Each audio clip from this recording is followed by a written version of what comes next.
معمولا همیشه یک جنگ درونی داخل ذهن افراد اتفاق میفته که آیا من جذاب هستم یا جذاب نیستم.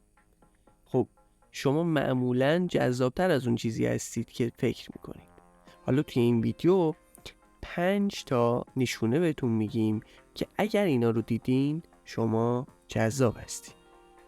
1. مردم غالبا متوجه ورود شما میشن.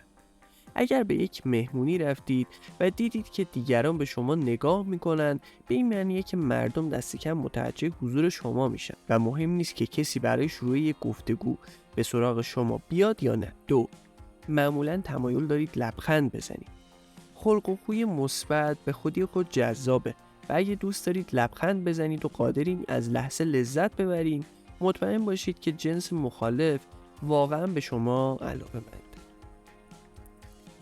3. خودتونید. شما هیچ تلاشی برای شبیه شدن به دیگران ندارید و از ظاهری که اکنون دارین خوشتون میاد.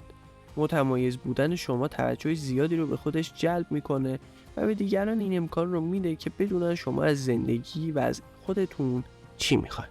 4. زود حوصله‌تون سر میره. اگه اتفاقی افتاد که مسیر معمول زندگی شما رو متوقف کرد، مثل یک بیماری، یه سفر کاری یا یه چیز دیگه، احساس میکنید زمان به کندی میگذره. شما به برقراری ارتباط با افراد زیاد، قرار ملاقات و دیدن دوستاتون عادت دارید و حتی اگر از تنهایی لذت میبرید، انزوای اجباری شما رو آزار میده. 5. مردم برای شما پیام میفرستند یا با شما تماس میگیرند.